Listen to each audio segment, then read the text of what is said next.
ଧୋନି, ରୋହିତ, ରାହୁଲ ଓ ବିରାଟ ନଷ୍ଟ କରିଦେଇଛନ୍ତି ମୋ ପୁଅର 10 ବର୍ଷ। ଏଭଳି ମନ୍ତବ୍ୟ ଦେଇଛନ୍ତି ସଞ୍ଜୁ ସ୍ୟାମସନ୍ଙ୍କର ବାପା। ଆସନ୍ତୁ ଜାଣିବା ଏହାର ସର୍ବିଶେଷ ଖବର ବିଷୟରେ। ଭାରତୀୟ ୱିକେଟ୍ କିପର ଓ ବ୍ୟାଟ୍ସମ୍ୟାନ୍ ସଞ୍ଜୁ ସ୍ୟାମସନ୍ଙ୍କର ବିସ୍ଫୋରକ ପ୍ରଦର୍ଶନ ଯୋଗୁଁ ଟିମ୍ ଇଣ୍ଡିଆ ପ୍ରଥମ ଟି20ରେ ଦକ୍ଷିଣ ଆଫ୍ରିକାକୁ 61 ରନ୍ରେ ପରାସ୍ତ କରିପାରିଛି। ସଞ୍ଜୁ ସ୍ୟାମସନ୍ ଦକ୍ଷିଣ ଆଫ୍ରିକା ବିକ୍ଷୋଭରେ ବ୍ୟାଟିଂ କରି ତାଙ୍କ ନାମରେ ଏକ ବଡ଼ ରେକର୍ଡ ସୃଷ୍ଟି କରିପାରିଛନ୍ତି। ସ୍ୟାମସନ୍ ପ୍ରଥମ ଭାରତୀୟ ଭାବେ କ୍ରମାଗତ 2ଟି ଆନ୍ତର୍ଜାତୀୟ ଟି20ରେ ଶତକ ହାସଲ କରିପାରିଛନ୍ତି। ଏହି କ୍ରମରେ ଦେଖିବାକୁ ଗଲେ ରୋହିତ ଶର୍ମା ଏବଂ ବିରାଟ କୋହଲିଙ୍କ ଭଳି ଖେଳାଳି ଏହା କରିପାରିନଥିଲେ।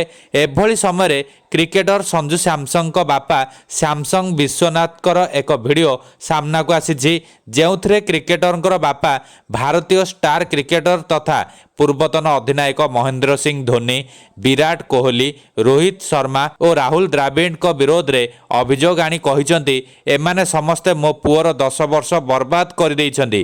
ଚଳିତ ବର୍ଷ ଖେଳାଯାଇଥିବା ଟି20 ବିଶ୍ୱକପ୍ରେ ଭାରତୀୟ ଦଳର ସଞ୍ଜୁ ସ୍ୟାମସନ୍ ସଦସ୍ୟ ଥିଲେ।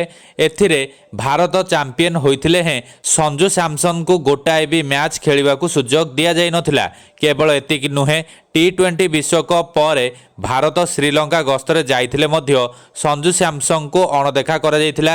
ଏପରି କାହିଁକି କରାଯାଇଥିଲା ତାହା ମୁଁ ଆଜି ପର୍ଯ୍ୟନ୍ତ ବୁଝିପାରି ନାହିଁ। କିନ୍ତୁ କୁହାଯାଉଛି ଯେ ୱାର୍ମଅପ୍ ମ୍ୟାଚ୍ ଗୁଡ଼ିକରେ ଭଲ ପ୍ରଦର୍ଶନ ନ କରିବାରୁ ତାଙ୍କୁ ଚୂଡ଼ାନ୍ତ ଏକାଦଶରେ ସାମିଲ କରାଯାଇନଥିଲା।